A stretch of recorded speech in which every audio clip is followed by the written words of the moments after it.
নমস্কাৰ বন্ধুসকল, আজি মানে বতৰ বিৰাট ঠাণ্ডা। তো কি খাওঁ কি নাখাওঁকৈ দুইটা বিচনাতে পৰি ভাবি থাকোঁতে মানে ঘপককৈ মানুহজনক ক'লোঁ বোলো হাঁহ খাওঁ। আৰু হাঁহৰ নাম লোৱাৰ লগে লগে মানে আৰু উঠি বজাৰলৈ যাবলৈ ওলালোঁ। আৰু কিন্তু আজি হাঁহ বাহিৰত বনাম, তো সেইকাৰণে বাহিৰতে অকণমান জুই ঠিক কৰিছোঁ। মানে চৌকা তৌকাটো নাই তোমাৰ টাউনৰ ঘৰত, সেইকাৰণে বাহিৰতে অকণমান জুই ঠিক কৰি ল'লোঁ।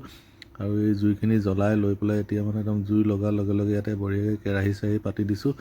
আৰু ভিতৰত বাকী কটা চিঙাখিনি ৰেডি কৰিছোঁ। এই হাঁহৰ মাংস দেখিছেনে, গোটেই বস্তুখিনি বাহিৰত আনি ৰেডি কৰি ল'লোঁ। আৰু এইফালে আমাৰ কাৰিকৰ আহি গ'ল বহিবলৈ গেছ জুইত একদম বঢ়িয়াকৈ বনাই আছোঁ, একদম জুই ফুৱাই ফুৱাই। আজি বছৰৰ প্ৰথমটো মানে বাহিৰত খানা আৰু দেই, ঘৰৰ বাহিৰত আজি প্ৰথমটো খানা। একদম গোটেই মছলা মানে বাহিৰৰ বজাৰৰ মছলা নহয়, ঘৰতে চব বনাই লৈছোঁ। গৰম মছলা, আদা নহৰু পিঁয়াজ চব কাটি একদম বঢ়িয়াকৈ এতিয়া কেৰাহীত দিলোঁ। আৰু এতিয়া হাঁহৰ মাংসখিনি দি দিলোঁ। আৰু হাঁহৰ মাংসখিনিও বিৰাটেই মজা আছিলে, পূৰা একদম তেলি হাঁহ আছিলে।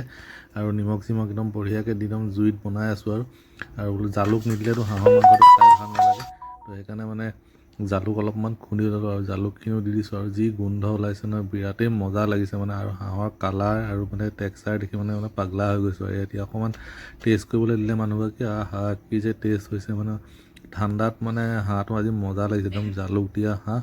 আৰু একদম জুই ফুৱাই ফুৱাই বাহিৰত আজি দুইটাই একদম ৰাতি খানা খালোঁ। তো আজি মিনি ব্লগটো চাই যদি ভাল পালে তেনেহ'লে পেজটো ফ'ল' কৰি দিব। আৰু আকৌ লগ পাম খুব সোনকালে নতুন video'. Till then bye bye.